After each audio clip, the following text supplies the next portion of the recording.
മിക്കവാറും എല്ലാ കൊല്ലവും ഈ ക്രിസ്മസ് അടുപ്പിച്ചൊരു യാത്ര പതിവാണ്. യാത്ര എന്ന് പറയുമ്പോഴത്തേക്ക് അറിയാലോ, ഭയങ്കര എക്സൈറ്റ്മെൻറ്റും കാര്യങ്ങളും ഭയങ്കര അടിപൊളിയൊക്കെ ആയിരിക്കും. അപ്പോൾ പെട്ടെന്ന് അങ്ങ് തീർന്നു പോകുമ്പോഴത്തേക്ക് അയ്യോ എല്ലാം കഴിഞ്ഞല്ലോ എന്നൊരു വിഷമാണ്. ആ വിഷമത്തിൻ്റെ ഇടയിൽ ഏറ്റവും എക്സൈറ്റ് ചെയ്യുന്ന കാര്യം എന്താണെന്നറിയാമോ?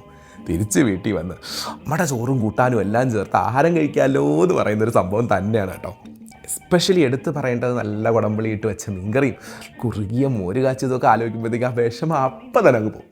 വീട്ടിലെത്തി ചോറ് സെറ്റ് ചെയ്തിട്ടുണ്ട്, ആയോ അല്ല ആവി പറക്കുന്ന ചൂട് ചോറ് അങ്ങോട്ട് വിളമ്പി ഇച്ചിരി മാങ്ങാച്ചാറും അഗസ്ത്യച്ചീരേൻ്റെ പൂവില്ലേ അതങ്ങോട്ട് മെഴുക്ക് പുരട്ടിയതും കായ കുത്തി നുറുക്കി തോരനാക്കിയതും ആ കുറുകിയ മോര് കാച്ചിയതും മീൻ 2 കഷ്ണവും ആ ചാറും ചേർത്ത് വിളമ്പിയിട്ടുണ്ട്. വെയിറ്റ് അല്ല കറുമുറന്ന് പൊരിച്ചെടുത്ത് കൊഞ്ചുമുണ്ട്.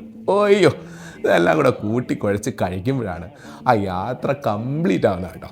പിന്നെ പറയും പോലെ സംഭവബഹുലമായ 2025 തീർന്നിരിക്കുകയാണ്. അപ്പോൾ എല്ലാവർക്കും ഒരു കിടിലം ന്യൂ ഇയർ വിഷ് ചെയ്യുന്നു. അപ്പോൾ ശരി.